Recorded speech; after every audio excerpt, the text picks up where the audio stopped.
Hi guys, good morning. सुबह सुबह की ये सूरज की पहली किरण अलग ही सुकून देती है। देखो आज का सूरज कितना प्यारा लग रहा है।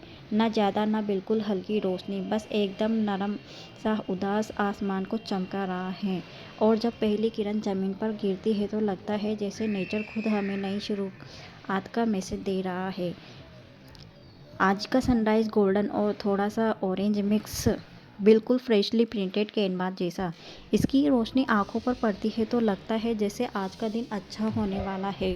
तो चलो एक लंबी सांस लेते हैं। फ्रेश हवा, हल्की ठंडी और सूरज की गर्म किरण के साथ perfect combination to start the day. बस दोस्तों, आज की सुबह यहीं से शुरू होगी। आप भी बताओ आपको सुबह का सनराइज़ कैसा लगता है। Let's start the day with positivity.